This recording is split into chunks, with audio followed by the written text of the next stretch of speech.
Le damos la bienvenida a todos los que están viendo esta transmisión. Hoy día nos reunimos aquí con mi querido amigo Daniel en esta fecha tan importante que para nosotros los que comulgamos una fe y creemos en esto maravilloso que hace el Señor con nuestra vida. Quisiera saber cómo te has sentido, cómo estás en este día. Sí, así es, hermano. Bueno, súper contento de estar aquí, de poder conversar sobre este tema tan importante que llamamos, como el nombre común que uno le dice, Semana Santa. Eh, Este es un tema tan importante, tan base, tan trascendental para la fe cristiana, ¿cierto? Como tú Sin duda. dices, pero también un tema muy discutido entre personas que, bueno, pueden tener opiniones diferentes. Entonces, lo que pretendemos ahora es tener una conversación abierta, una conversación no desde un punto de vista religioso, donde podemos creer todas las cosas porque solamente nos están diciendo, sino poder tener, ¿cierto?, una conversación que puedan participar personas de todas las posiciones, creyentes, escépticos, curiosos, y hablar sobre este tema, sobre la muerte y resurrección. Sin duda que de repente la historia a lo mejor se nos puede complicar en algunos escenarios porque de repente pareciera como que llegara mucha información. Pero me gustaría que pudiéramos partir a lo mejor como desglosando la idea y me gustaría que me contaras un poco cómo es esa visión o ese acontecimiento donde vemos al Señor ahí en esa mesa, sentado, conversando, entregando un mensaje a un grupo de personas. Me gustaría que tú pudieras contarnos un poquito de ese contexto. Sí, bueno, todos tenemos, o es muy común tener esta imagen de la Santa Cena, Sí. el momento donde el Señor ya con este camino claro, con esta visión clara de que iba a dar su vida por nosotros, llama a los discípulos a una cena, a una última cena, y podemos un poco tener por un lado esta visión clara que Jesús tenía y por otro lado la posición de los discípulos que no entendían muy bien o entendían lo que veían, entendían Claro, que sí. Jesús lo estaba invitando a la cena, que había que preparar una cena porque algunos les pidió que hicieran eso. Y por otro lado, este Jesús que ya estaba muy compungido por todo lo que él sabía que venía para él. Un acontecimiento pero difícil.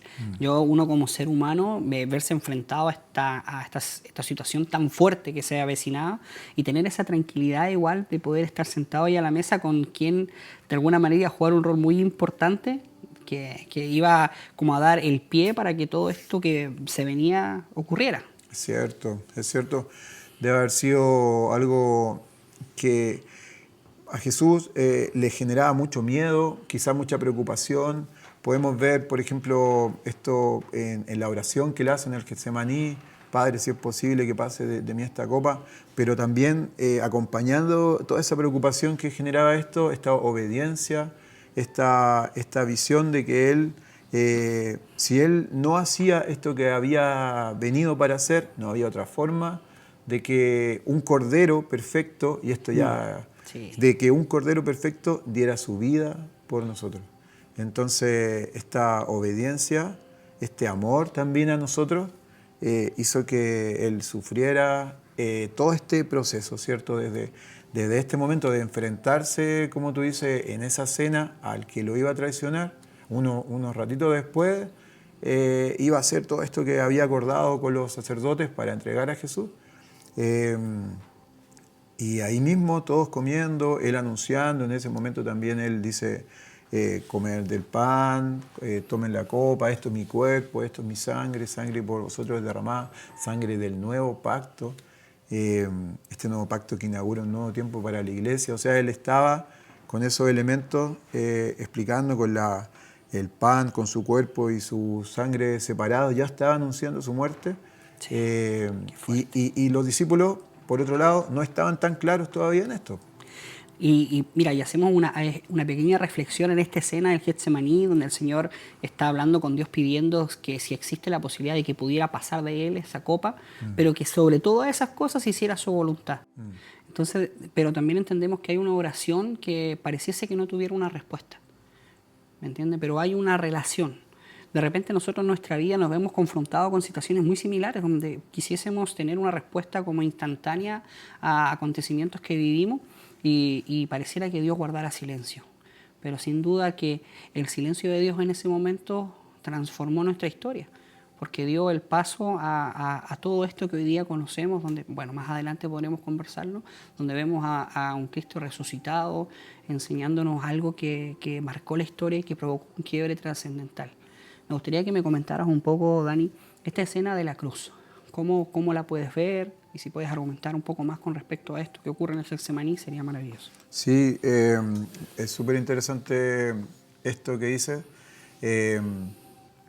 Algunas veces yo creo que nosotros podemos estar en esa posición en la que estaba Jesús pidiendo algo al Padre que venía desde la preocupación del corazón, desde el conocer cuál era su destino, porque Él sabía que iba a la cruz. Él sabía también todo el sufrimiento que le iba a tocar vivir en la preparación de esa cruz. Toda la agonía que significaba todas las cosas. Entonces, a veces nos vemos en esta posición de pedirle algo a Dios que tiene que ver con el deseo de nuestro corazón, quizás con la preocupación. Ahora, en Jesús es importante destacar también que Él expresó esta petición al Padre, pero la expresó sabiendo cuál era la respuesta. Él la expresó esta petición desde lo profundo del corazón, desde la emoción, desde el dolor, desde la agonía incluso que en ese momento sentía, porque leemos también que Él tuvo un sudor a causa de toda esta preocupación que eran como gotas de sangre. Entonces, toda esta situación que vivió Jesús es, yo creo que más fuerte que lo que nosotros podemos imaginar. Entonces, a pesar de todo eso que Él estaba sintiendo, Él sabía que su misión, que el acuerdo que habían tomado, incluso desde antes de venir, incluso dice la palabra desde la eternidad pasada, lo que se había acordado antes en un consejo anterior, era que Él tenía que dar su vida por el mundo, por las personas.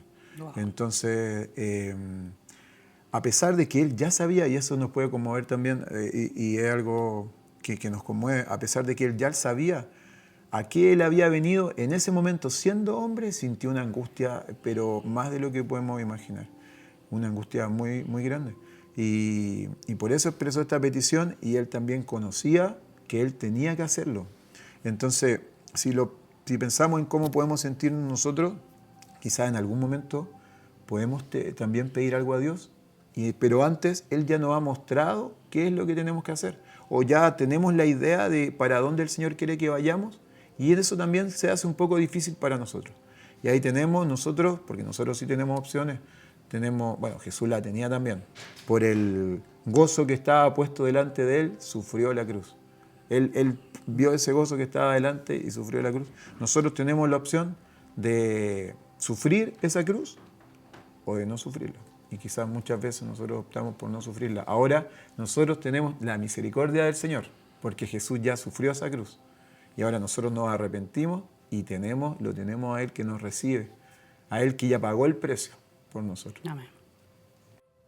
Tenemos a Cristo aquí en la cruz, ya haciendo el cumplimiento de todo esto establecido por Dios. Vemos una escena súper, para muchas personas triste, pero que tiene un gran significado posterior a lo que va a ocurrir. Me gustaría que me pudieras a lo mejor contar un poco cómo acaba todo esto, cómo nos afecta, cómo es incidente en nuestra vida lo que sucede posterior a este momento tan importante. Sí, hermano. Esto, como habíamos dicho, este hecho es central en la fe cristiana. La cruz del Señor es lo que permite que nosotros tengamos entrada a Dios, al Padre. Él nos reconcilió con el Padre, ¿cierto? Entonces, ahora en esta conversación nosotros podemos dar alguna idea, decir lo que el Señor ha mostrado a nosotros hasta ahora, pero esto es algo que nos supera en comprensión, ¿cierto? Vemos en esta muerte, en la muerte del Señor Jesús, el cumplimiento de las profecías vemos que Él se presenta a nosotros y es lo que también venía anunciando a los apóstoles por medio de lo que el Señor le revelaba a Pedro cuando le dice que Él es el Cristo, el Hijo del Dios viviente, que Él se está presentando como el Mesías, el cumplimiento de las profecías, que como dijo Juan el Bautista cuando lo vio acercarse al Jordán, he aquí el Cordero de Dios que quita el pecado del mundo.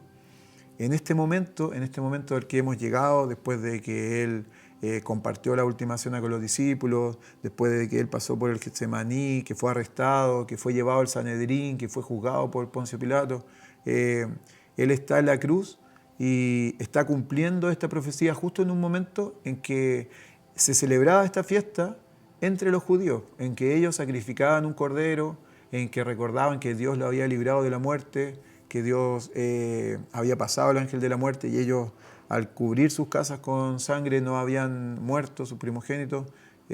Ahora Jesús, siendo el Cordero perfecto, se sacrifica Él voluntariamente, mostrándonos que Él era el Cordero que iba a morir por una vez y no iba a necesitar ningún otro sacrificio. Entonces esto hace que nosotros ahora podamos, al aceptar este sacrificio, tener nuestra entrada que Él pagó, porque nosotros decimos que para nosotros es gratis, pero fue pagado un alto precio para que nosotros podamos tener esta entrada al Padre. Y no solamente fue pagado este alto precio, sino que también esta sangre, por eso dice la palabra que Jesús es nuestro sumo sacerdote, porque después esta sangre fue llevada por Él mismo ante el Padre. Y le dijo, y presentando la sangre le dice, aquí está el precio que tenía que ser pagado por las personas, por toda la humanidad, Él mismo lo pagó y Él mismo lo presentó al Padre. Entonces, ese momento y todo esto que estamos conversando es tan profundo y tiene tanto significado para nosotros actualmente que podemos conversarlo y explicarlo, pero se nos van a escapar cosas quizás. Sí, por supuesto. Sobre todo este tema de la resurrección, que es un tema tan, que hoy día a lo mejor de repente hasta violento de conversar por lo que significa, que a la gente le cuesta poder digerirlo. En delante conversábamos un poco eso antes de comenzar, de cómo el tema de la resurrección en sí puede ser de alguna manera explicado o fundamentado para que hoy día nosotros podamos sentarnos a conversar de alguien que estuvo hace muchísimos años atrás y que es su resurrección precisamente la que a nosotros nos fortalece y le pone un fundamento a nuestro creer en Cristo, al entender este amor, este deseo de querer conocerlo cada día más. Es pues su resurrección la que fortaleció a todos aquellos que le conocieron. ¿Me podrías a lo mejor contar un poco de cómo fue toda esa escena? Esta es como otra arista, ¿cierto? Ya estamos en la muerte, Jesús murió, Jesús estuvo todo el sábado en el sepulcro. Ahora, ¿qué hubiera pasado con estos discípulos que estaban asustados el día sábado, que estaban escondidos, que un poco confundidos, si Jesús no hubiera resucitado? Si ellos, no sé, el sábado estaban escondidos, el domingo estaban escondidos, el lunes estaban escondidos, y no resucita Jesús. O van a verlo a la tumba y estaba el cuerpo, las mujeres lo ungen y no pasa nada de esto. Hubiera sido otra la historia. No hubiéramos tenido a estos discípulos que tuvieron la fortaleza y toda esta entrega hasta dar la vida por el Señor. Sí. Es tan emocionante ver la historia y con toda la pasión que muestran los discípulos, porque esto está registrado en textos bíblicos, pero también en textos fuera de la Biblia. Historiadores cuentan la vida de los discípulos, historiadores también hablan de la muerte de Jesús, de cómo fue sentenciado a muerte por Poncio Pilato, cómo fue crucificado. Incluso historiadores hablan de los primeros cristianos, historiadores fuera del contexto cristiano, digamos, que no necesariamente creían en Jesús, romanos, judíos. Entonces vemos cómo es difícil el escenario si Jesús no resucita, o si los cristianos, si los discípulos de ese tiempo se hubieran puesto de acuerdo, pucha, Jesús no resucitó, pero inventémoslo, hagamos como que resucitó. y nos ponemos de acuerdo y vamos a predicar igual, pero ¿qué pasaba cuando se hubieran enfrentado a la muerte o a situaciones difíciles de persecución, de cárcel, de hambre, de que lo rechazaban en las ciudades donde iban? Entonces, pensar es complicado para la historia, por estas razones que estamos conversando, complicado para la historia decir que Jesús no resucitó. Sí, ahí nos vemos también confrontados con algo que tú también comentaste hace un momento. ¿Hasta qué punto nosotros como seres humanos podemos llevar una mentira como una verdad? Porque nos damos en esta escena de un Cristo resucitado, ¿cierto? Que viene a poner como el fundamento de lo que nosotros podemos hoy día declarar como una verdad. Después dices tú y comentas muy bien que se encuentran los apóstoles y personas que pudieron verle a este Cristo resucitado enfrentando la muerte, castigos, rechazo y un sinnúmero de situaciones que los llevaron precisamente a eso, pues, a la muerte. ¿Y murieron en una mentira? Yo creo que no. ¿Cuántas personas nosotros conocemos de nuestro entorno que pueden fundamentar su vida en una mentira hasta llevarlo precisamente a eso, pues a la muerte? Claro. Hoy día nosotros podemos ver reflejado esa resurrección en la pasión, en las ganas, en todo eso, esa entrega genuina que pudimos ver reflejadas en cada uno de estos personajes que están establecidos en la Biblia y que cumplieron un rol tan importante que es precisamente traernos hoy día el mensaje de salvación, el mensaje de la cruz, el mensaje de un Cristo que ama, que restaura y que a lo largo de toda su historia pudo poner piedra sobre piedra hasta terminar de construir lo que en un momento empezó. ¿Cómo sientes tú todo esto? Ya para cerrar, me gustaría que tú pudieras contarnos un poquito de eso. Es cierto. Pienso en que, como dice Pablo, en la carta a los Corintios, en una carta a los Corintios dice que si Jesús no resucitó, nuestra fe no tiene sentido. Si Jesús no resucitó, todo lo que nosotros creemos es mentira. Pero como Jesús resucitó, nosotros también vamos a resucitar con Él. En Juan, el evangelista rescata esto que dice Jesús, que Él es la resurrección y la vida. Y el que cree en Él, aunque esté muerto, vivirá. Sí. Entonces nosotros tenemos ahora esta posibilidad de que podemos pasar de esta condición, primero de esta condición de estar muertos, apartados de Dios, a tener vida en Jesús. Y luego también de que nosotros no vamos a quedarnos en la muerte, en nuestra muerte física, sino que vamos a resucitar con el Señor. Porque también Jesús venció la muerte. Y eso es bien interesante igual de reflexionar, porque si Jesús se hubiera quedado muerto, significaba que la muerte lo pudo retener. La muerte lo pudo retener y la única razón hubiera sido que hubiera habido pecado en Jesús. Pero como en Jesús no hubo pecado, la muerte no lo pudo retener y Jesús resucitó. Y ese Jesús que resucitó a nosotros nos da la seguridad de que nosotros vamos a resucitar también con Él, porque ahora la muerte está vencida, porque Jesús venció la muerte. Y ese vencer la muerte nos significa a nosotros, como sus hijos, como parte de su iglesia, que nosotros también vamos a vivir en esta vida eterna con Él. Agradecemos a toda la gente que se dedicó un tiempo ahí para poder escuchar esta conversación aquí con mi querido amigo. Los queremos invitar acá a que puedan visitarnos. Nos encontramos en calle Bores 871, tercer piso, arriba de Radio Polar. Nos reunimos todos los días domingo a las 11 de la mañana.